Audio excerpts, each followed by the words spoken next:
Francosphère. Dominique Rodrer.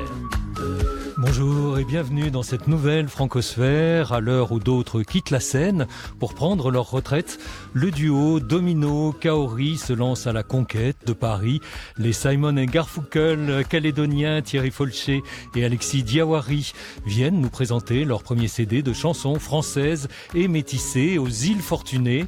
Également au menu, un goût de l'enfance norvégien. Ce n'est pas du fjord, mais les petits pains chauds de Torun que nous fera humer Anne Bonneau. Dans Génération Watt, on va parler divorce et nous verrons si notre tandem invité se sent concerné par les couacs et les fausses notes au sein d'un couple musical.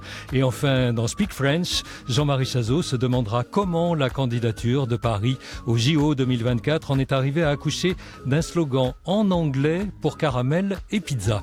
Francophonie ? Qu'est-ce que ça dit ? Francophone ? Qu'est-ce que ça donne ? Bonjour Thierry Folché et Alexis Diawari. Bonjour. Oui, bonjour Dominique et merci de nous accueillir.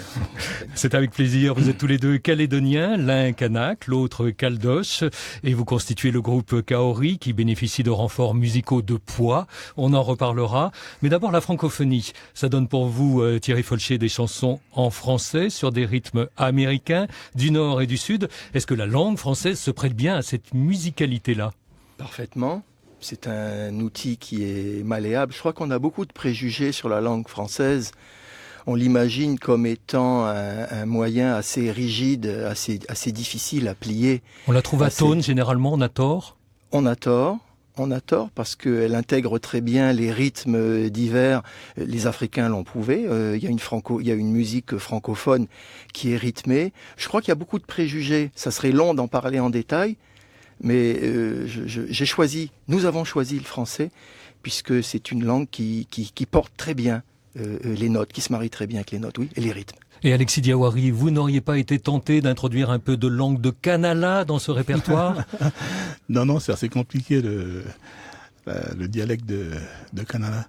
En tout cas, moi je suis là pour soutenir mon ami Thierry, qui écrit de très belles paroles, donc je suis là pour apporter ma modeste contribution. Pas si modeste que ça, évidemment. Ouais. La musique, Alexis, en milieu kanak, elle est soit coutumière, soit religieuse. Votre goût précoce, vous, pour la musique profane, pour la musique reggae, est-ce que c'était toujours bien perçu ? Au début, le reggae, il est arrivé bien longtemps après. Avant, c'était du rock, à l'époque de ma jeunesse, on va dire. Et c'était beaucoup rock et blues, donc le reggae il est arrivé longtemps après. Et un rocker à Kanala, est-ce que c'était quelqu'un qui pouvait passer inaperçu ? Ceux de ma génération, on était tous rockers là-bas, à Trigby quand même. Donc on était jeunes, donc c'était dans la mouvance, et puis voilà. Si vous vous demandez encore qui vous parle, qui sont ces deux Kaori qui n'en font qu'un, Corinne Alexia Dabo se charge dans son portrait coupé-décalé de montrer que derrière leur forêt de notes qui s'accrochent aux branches des bayous de Louisiane ou qui s'emparent des lianes amazoniennes, il y a toujours un grand arbre enraciné sur le caillou. Qui ne connaît pas Kaori ? Ah bon ? Vous ne les connaissez pas ? Eh bien, les Kaori, c'est un peu comme les houppes. Ah, vous ne les connaissez pas non plus. Les Kaori et les houppes plongent leurs racines loin dans le temps et dans la terre de Nouvelle-Calédonie. Les plus vieux auraient pu connaître le roi Louis IX si, au lieu de rendre la justice sous un chêne, dans le bois de Vincennes, Saint-Louis était venu la rendre sous un kaori, près des Niaouli. À part ça, Kaori est un prénom féminin, très populaire au Japon. À part ça, Kaori est aussi un duo masculin, composé d'un petit blanc et d'un grand brun, avec en commun le port du chapeau. Ils ont mis le destin commun sur portée musicale, le rendant ainsi à portée de main de leur territoire demain. Et rien que pour ça, on leur dit chapeau. Le caillou, c'est le surnom du bloc de Nickel. Oui, Thierry, vous vouliez réagir au portrait ? Je le trouve habile, spirituel. Le caillou, c'est donc le surnom du bloc de Nickel, qui est la Nouvelle-Calédonie, réserve les troisième réserves du monde, après les Russes et les Australiens. La Calédonie a aussi été un caillou dans la chaussure, il faut bien le dire, de la cohabitation au moment des années 80. C'est le moment où vous avez commencé à jouer ensemble. Est-ce que chacun de vous passait pour un traître à son propre camp, Thierry Folché, à ce moment-là ? À une époque, c'était difficile d'être progressiste. C'est vrai. Et puis, il y a eu cette fameuse poignée de main. On est quand même, si vous voulez, c'est le moment emblématique de l'histoire de la Nouvelle-Calédonie. Et à partir de là, je crois que les portes se sont ouvertes. C'était beaucoup plus facile d'avoir des idées avant-gardistes sur l'harmonie ethnique, culturelle et autres. Ça s'est facilité beaucoup avec cette fameuse poignée de main entre Jean-Marie Tjibaou et Jacques Lafleur. Alors Alexis, comment s'est faite votre poignée de main avec Thierry? Comment est-ce que vous vous êtes connus? Comment est-ce que ça a commencé? Non, on s'est pas posé la question. C'est venu au biais à travers la musique. Donc c'est ça qui nous a réunis. Au départ, c'est la musique. Donc les préjugés, je dirais, politiques et autres, ça nous passait par-dessus la tête. Donc nous, on faisait de la musique. Alors Kaori, Thierry Folcher, c'est un peu comme Montaigne et la Boétie. C'est parce que c'était moi, c'est parce que c'était lui, c'est parce que c'était Alexis, dit Kiki et Thierry que vous aviez forcément quelque chose à faire ensemble? Ça ne s'explique pas. Et c'est tant mieux. C'est d'autant plus fort qu'il n'y a pas de raison véritablement objective. Ça fait très longtemps qu'on chemine ensemble et puis on fait surtout de la musique. On souhaite dépasser certains... On ne veut pas rentrer dans certains débats en fait, je crois. Avant de faire de la musique, Alexis Diawari, vous avez fait à peu près tous les métiers. Vous avez été notamment marin. Il y avait toujours une guitare à bord? Toujours. Il y a toujours une guitare sur le navire et quand on avait un peu de temps à perdre, donc on grattait la guitare. Hein. Pourquoi est-ce qu'on vous surnomme Kiki? Ah ça c'est venu, c'est mon grand-père qui m'a donné ce surnom-là. Diminutif. Voilà. Le prof d'anglais, Thierry Folcher, il se mettait à la guitare pour calmer la classe quand les élèves n'en pouvaient plus de Shakespeare? Pas vraiment, je séparais les genres. Je pense que c'était une partie un peu secrète. Mes élèves ne se doutaient pas de ce que nous mijotions avec mon ami Kiki. Votre titre de premier CD s'appelle Aux îles Fortunées. Alors les îles Fortunées, c'est une référence grecque, antique. Il y a le jardin des Hespérides. On va cueillir des pommes d'or dans les arbres quand on est Amazone. Pourquoi ce titre? Parce qu'on est dans le mythe. La Nouvelle-Calédonie, c'est dans le mythe. En Nouvelle-Calédonie, on a un pied dans la réalité et un pied dans le mythe en permanence. On chemine sur une espèce de corde où les deux espaces mythiques et réels fusionnent. C'est ça pour moi la Nouvelle-Calédonie. On est en plein dedans dans les îles Fortunées, oui.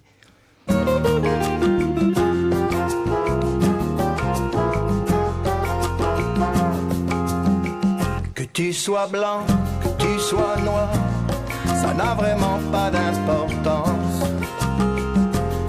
La musique porte nos espoirs sur les ailes de la délivrance.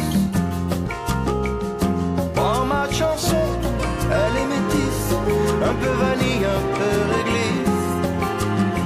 Un peu vanille, un peu réglisse. Elle vient d'Afrique et d'Amérique, on la joue dans le Pacifique.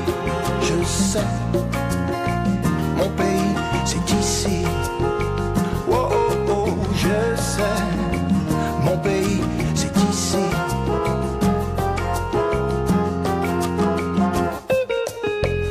Extrait de Mon pays sur l'album Aux îles Fortunées de Kaori. Mon pays, c'est ici, mais on s'y perd un peu. Thierry Folcher, c'est où ici quand vous chantez dans des endroits qui ne sont pas ici pour vous? C'est partout. Je crois que tout le monde peut dire mon pays, c'est ici. En fait, c'est là où on se sent bien. C'est là où on peut s'épanouir et se réaliser. C'est ça que ça veut dire. Votre Pygmalion, ça a été Lionel Gaillardin. Comment s'est fait cette rencontre avec le guitariste de Il était une fois? Alors, Il était une fois, c'est un groupe de jadis, comme son nom l'indique. Aujourd'hui, il est guitariste de Benjamin Biolay, de Keren Han. Comment est-ce que vous êtes tombé sur lui, Alexis Diawari? C'est un peu par hasard. On a été orienté vers une personne d'abord pour l'enregistrement de la maquette. Et ça s'est pas fait, et donc on s'est retrouvé avec Lionel. Et c'était en Nouvelle-Calédonie ou c'était à Paris? C'était ici à Paris, oui. On nous avait envoyé ici avec une adresse pour faire le CD ici. On nous avait conseillé de venir ici à Paris, de pas le faire à Nouméa. Pourquoi? Parce que je sais ça pas. faisait plus pro, c'est ça, Thierry Folcher? Je crois qu'il y avait aussi un besoin chez nous de prendre du recul, de prendre de la distance, parfois une mise à distance, c'est bien. Quand on a le nez collé sur un tableau, on voit parfois moins bien que des fois, faut se reculer pour mieux voir. On avait besoin de faire cette C'est expérience. pareil pour le son, alors il faut s'éloigner un peu. Ben, disons que pour le son, on a bien fait parce que on a été un petit peu étonné du résultat de l'album. Vu l'apport de ces musiciens qui sont venus jouer dessus. Alors justement, quand on vous dit que vous allez jouer avec des pointures comme Marc Limbal, Damien Tartamella ou Dominique Bertram, qui a accompagné Renaud, Woolsey, Jonas, Bruel, Mino Sinelu, Eddie Mitchell, Véronique Sanson, c'est un rêve, mais est-ce que ça ne donne pas aussi quelques sueurs froides, Thierry Folcher ou Alexis oui, Alexis, oui. À la maison de la Nouvelle-Calédonie, Dominique Bertram était bassiste, donc il était avec nous. Ouais. Il jouait. Il a accepté de jouer avec nous et je pense qu'on a eu du plaisir à jouer ensemble. Et oui, c'est un honneur pour nous, bien sûr. Francosphère, Dominique Rodrey. Nous sommes en compagnie de Kaori, un duo musical venu de Nouvelle-Calédonie qui chante ses propres compositions en français et emprunte aussi bien les routes du blues que de la bossa nova. Avant de revenir à Thierry et Alexis, nous allons prendre le temps d'une pause gustative avec Le goût de l'enfance par Anne Bonneau qui est allée le chercher chez une descendante de vikings, Torun, la norvégienne, mais qui va se révéler on ne peut plus pacifique. Je rentrais après l'école vers 1h et ma mère elle avait fait les petits pains chauds avec du beurre et avec un gelé de pommes qu'elle avait fait. Ça ne dura pas longtemps cette période-là qu'elle faisait ça systématiquement tous les samedis, mais ça c'est quelque chose que j'adorais. Donc ça c'est un bon souvenir. En Norvège, on fait beaucoup de gâteaux nous-mêmes. C'est pas comme en France, on achète beaucoup. Donc pour moi, acheter un gâteau, c'est un luxe. Ça se fait pas. On faisait jamais ça. Mais ces petits pains et ce plaisir qu'elle faisait ça les samedis, je ne sais pas pourquoi, ça m'a marqué. Ou c'était en relation peut-être avec aussi mon père, que les samedis, c'était des matchs de foot pour le loto. Et j'étais un peu la fille, garçon manqué dans une manière. Donc j'étais à brancher le foot avec mon père et avec nos pains et à manger ces gelées faites maison. Donc je crois que ça me revient des fois. C'était que des matchs anglaises. Donc c'était Manchester United, etc. Et il y en a certains que je me rappelle qui étaient mes préférés. Mais mon père, il adorait ça, le foot. On allait des fois en foot. Je suis allée à des matchs quelques fois. Mes parents, ils n'avaient pas vraiment beaucoup de moyens, c'était les petits fonctionnaires. Donc au niveau de nourriture, c'était très simple dans une manière. J'ai grandi dans une banlieue typique de résidence avec les parents de cette époque-là qui venaient partout de la Norvège entière pour venir vers Oslo pour chercher du travail. Mais c'était un quartier très mélangé d'intellectuels et des gens de l'argent et des gens plus ordinaires comme mes parents. Et donc un sacré mélange qui peut-être on trouve peut-être maintenant qu'à la campagne comme ici autour de chez nous où il y a vraiment des mélanges de niveau social qui me plaît. Le fameux Bounia Kanak, est-ce qu'il fait partie de vos goûts de l'enfance, Alexis Diawari? Oui, tout à fait, comme elle vient de dire, là, c'est vrai que ça marque ça. Ma grand-mère, ce qu'elle faisait avant, j'ai beau refaire la même chose. Ça marche pas pareil. Ça marche pas pareil, ça n'a pas le même goût. Et ce père qui vous surnommait Kiki, vous alliez avec lui voir des matchs de foot également? Non, c'est mon grand-père, mais bon. C'est le grand-père. C'est le grand-père, ouais. Mais bon, le grand-père, il était diacre, donc on a grandi un petit peu dans le milieu religieux et tout ça. Vous n'avez pas vu les premiers pas sur un stade de Carambeu? Non, mais plus tard. Mais bon, tout le monde était branché football là-bas, en Calédonie, même encore maintenant. Hein, tout le monde est branché football. Donc, même jeune, on allait jouer au football. Donc, c'était presque naturel, on va dire. Thierry Folcher, vous qui êtes né à Poindimier et puis qui avez vécu à Nouméa, on mange la même chose dans la brousse et à Nouméa? Je fais un petit rectificatif. Je suis né à Nouméa, mais je n'ai fait qu'y naître, en fait. Ah voilà, c'est le contraire. Vous êtes né à Nouméa et vous avez grandi à Poindimier. J'ai toute ma scolarité primaire. Moi, j'ai appris à lire à l'école publique de Poindimier. J'en suis très fier, d'ailleurs. Oui, Quelles alors, étaient les spécialités à Poindimier dont vous vous souvenez? c'est un mélange, c'est la cuisine kanak mélangée avec toutes les... En fait, c'est là qu'on voyait qu'il y avait une interpénétration par la cuisine. Je crois que le destin Koumé, il était culinaire avant d'être politique. Et c'est vrai que ça se faisait naturellement, oui. À quel nouveau goût est-ce que vous avez pris goût depuis que vous êtes à Paris? Mon épouse cuisine très bien. On est un petit groupe très uni. On mange ensemble tous les soirs, tous les midis. En fait, on fait une cuisine très variée, qui est très métissée de chez nous. Oui, heureusement qu'elle est là, Martine, d'ailleurs, parce que ça nous entretient bien. Parce que votre pays a beau être ici et partout, il y a quand même une nostalgie du Caillou, Alexis Diawari, quand on le quitte pour des mois? Non, je crois pas, non. Là, aujourd'hui, on a du recul, donc on n'a pas les mêmes façons de voir les choses. C'est nécessaire, donc on y va. Et puis on prend plaisir, on a beaucoup de choses, on apprend beaucoup de choses aussi, donc c'est super. Tip tip maridida, la la la la. Tip tip maridida, la la la la. Juste une chanson pour t'accompagner sur le chemin de la vie. Comme une amie qui te tient compagnie, à qui tu peux te confier, te confier. Oh, oh, oh. Quelques notes glanées au passage d'une subtile mélodie, fruits sonorativement cueillis, dégringolés des nuages, des nuages. Oh, oh.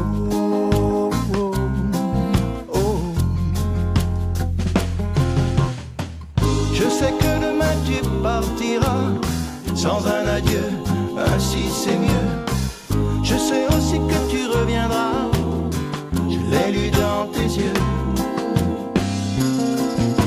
J'ai découvert ton jardin secret, ta rocaille exotique, tes hibiscus, tes fruits des tropiques. Alors je suis resté. Wow.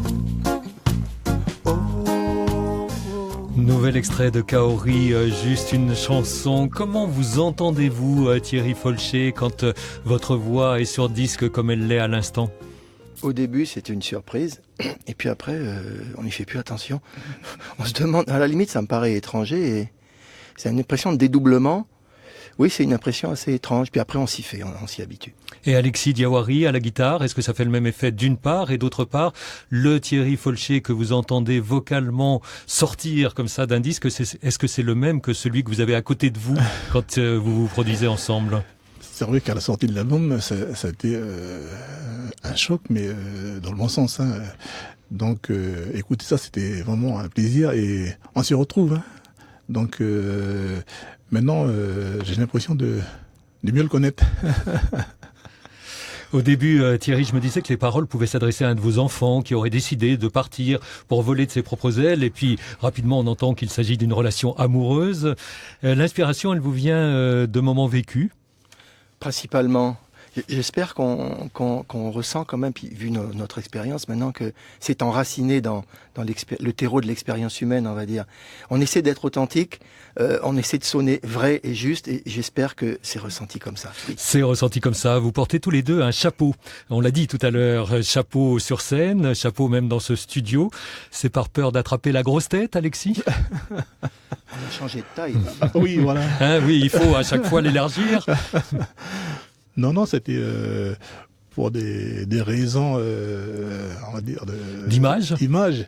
On vous l'a conseillé? On nous a conseillé, puis du coup, après on s'est dit, tout compte fait,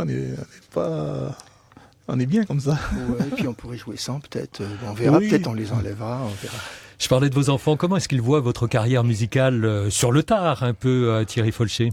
Ils sont enthousiastes. Pareil pour Kiki, je suppose, il vous le dira. Ils sont enthousiastes, ils nous encouragent, ils nous incitent. Larguer les amarres. Ils vous conseillent aussi? Disons que pour les miens, eux, c'est une autre culture musicale qu'ils ont aujourd'hui. Donc, mais il vous écoute quand même. Bien sûr. Il l'admire. Il écoute, et puis bon, ils vous admirent tous les deux. Ils sont un peu fiers, hein, les enfants. Enfants, ils sont fiers. Hein. Oui, bien sûr. Place justement à la séquence Génération Watt où les jeunes ultramarins sont invités à se prononcer sur des sujets de société. Sandrine Weber a sélectionné cette semaine des réponses de Guyane, de La Réunion, de Nouvelle-Calédonie et de Polynésie à propos du divorce. Pour toi, le divorce, c'est une nécessité quand ça va pas. À quoi bon rester et s'accrocher quand on sait que ça va pas? C'est une solution. Je pense que c'est un mal moderne. Les gens ne pensent plus qu'à leur bonheur personnel et immédiat, comme tout va très vite. Je pense que les gens veulent tout de suite et n'ont plus la patience d'attendre. Et donc, du coup, ça casse les couples. C'est plus facile de divorcer que de faire des efforts. Le divorce est nécessaire quand les gens ne s'entendent plus, donc il faut divorcer. Donc, ça reste de l'administration et quelque chose de coûteux. Un mal moderne, oui aussi, parce que je pense qu'on est dans un système de consommation. Donc les gens vont se marier, les gens vont consommer, et les gens, si ça va plus, on divorce, sans réellement essayer de réparer. Si tu divorces, c'est que tu n'aurais pas dû te marier.